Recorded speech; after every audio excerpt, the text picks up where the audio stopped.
আসসালামু আলাইকুম গাইস, আশা করি আপনারা সবাই ভালো আছেন। আমিও ভালো আছি। আপনারা অনেকেই বলছেন যে আমি যে এডিট করি এরকম এডিটিং একটা ভিডিও দিতে, আমি তাই একটা এডিটিং ভিডিও নিয়ে চলে আসলাম। আপনারা ভিডিওটি দেখেন। আমি ক্যাপকাট দিয়ে এডিট করি। প্রথমে ক্যাপকাটে একটি ভিডিও এইচডি, এখানে অ্যাডের ওপরে এইচডি যেটা আছে ওটাতে ক্লিক করে এইচডি করে ইনপুট করে নেবেন। তারপরে প্রথমে সাউন্ডটা মিউট করতে হবে। তারপরে হচ্ছে ভিডিওটা যে কাঁপাকাঁপি করে হালকা পাতলা, ওই ভিডিওটা কাঁপাকাঁপি থেকে স্টেবল করতে হবে। ঠিক আছে, আমরা প্রথমে হচ্ছে ভিডিওটা স্টেবল করে নেব। আপনারা ভালোভাবে দেখেন, তাহলে বুঝতে পারবেন। আপনারা ভিডিওটি মনোযোগ দিয়ে দেখেন। তারপরে এখানে মাঝখানটি এখানে রাখলেও চলবে। তারপরে মোস্ট এস্টাবলিশ এখানে রাখলে একটু একটু বেশি মানে হবে আর কি। তারপরে এখান থেকে বের হবেন।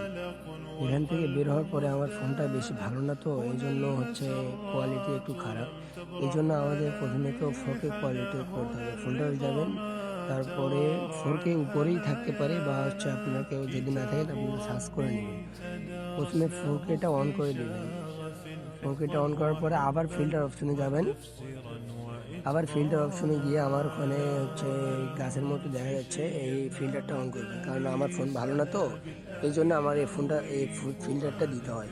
আর যদি আইফোন হতো তাহলে এইগুলো না দিলেও চলতো। তারপরে অ্যাডজাস্টমেন্টে যাবেন। তারপরে স্যাচুরেশন মনে হয় এটা হচ্ছে ফুল করে দিবেন। ফুল করে দিলে সূর্যের কালারটা হবে, না হলে এটা যদি মাইনাস করে দাও তাহলে খারাপ দেওয়া যাবে। তারপরে হচ্ছে ব্যালেন্সে যাবেন। ব্যালেন্সে যদি কমে দেন তাহলে কালার লাল বেশি হবে, কিন্তু আমি এটা কমে দেই না, এটা হচ্ছে আমি মাঝামাঝি রাখি আর কি। তারপরে হচ্ছে এইচ এইচ এস এল এইটার ভিতরে ঢুকবেন। তারপরে এই সবুজ কালারটা এই দুইটা বাড়াই দিবেন। তাহলে এই ধানের যে গাছগুলো আছে এগুলোর একটু লাইটিংটা বেশি মানে বেড়ে যাবে, তখন একটু সুন্দর দেখা যাবে। তারপর হাইলাইটটা যদি বেড়ে দেন তাহলে এরকমভাবে কমে দিলে লাইটিংটা একটু বেশি হবে। তাই জন্য আমি -9 রেখে দিই এটা। তারপরে ট্যাম্পে যাবেন। ট্যাম্পে এটা যদি প্লাস করে দেন তাহলে এরকম কালার হবে, আপনারা দেখতে পাচ্ছেন। এই জন্য আমি এটা হালকা করে রাখি আর কি, 22 করে দিলাম। তারপরে এটাতে যদি যান, এটাতে হচ্ছে কালারিং করে লাল এবং হলুদ, পিছনে দিলে হলুদ। আর তারপরে এখান থেকে এটা করার পরে আপনারা আবার এটার ভিতরে ঢুকবেন।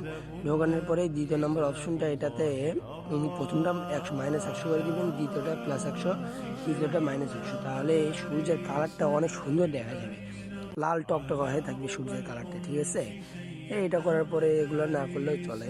আপনারা দেখেন, যদি আপনাদের ভিডিওর কোনো উপকার হয় আপনারা করবেন না। ঠিক আছে, এগুলো ভালোভাবে দেখেন তাহলে বুঝতে পারবেন।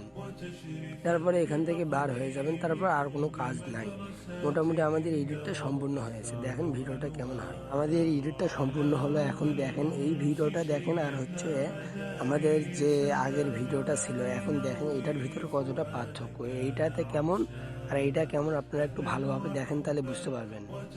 এটাতে কত লাল, তারপরে ধানের গাছগুলো কত সুন্দর, আর এটাতে কেমন অনেক সুন্দর দেখা যাচ্ছে। আশা করি আপনাদের কিছুটা হলেও উপকার হবে। তারপরে দেখতেই তো পারলেন ভিডিওটা কেমন হলো। এখন এক্সপোর্ট করার সময় এইটা অন করবেন না, এটা অফ করে রাখবেন। এটা অন করলে কিন্তু সাপোর্ট করবে না, আর যদি আইফোন হয় তাহলে হয়তো সাপোর্ট করবে। তারপর এটা 1080 এবং এটা হচ্ছে এটা 30-এ রাখবেন। তাহলে তাহলে ফোন অনুযায়ী ভিডিওর কোয়ালিটিটা ঠিক থাকবে। আর আপনারা যারা 4K-তে ভিডিও করেন বা 8K-তে ভিডিও করেন, তাদের ভিডিও তো অটোমেটিকই ভালো হয়। তারা সাধারণভাবে এই তো আমার অ্যাডজাস্টমেন্ট এডিটটা দেখলেই ঠিক থাকবে। আর এই ভিডিওটি যদি ভালো ভালো লেগে থাকে তাহলে আপনারা সবাই চ্যানেলটিকে সাবস্ক্রাইব করে পাশেই থাকবেন। ধন্যবাদ।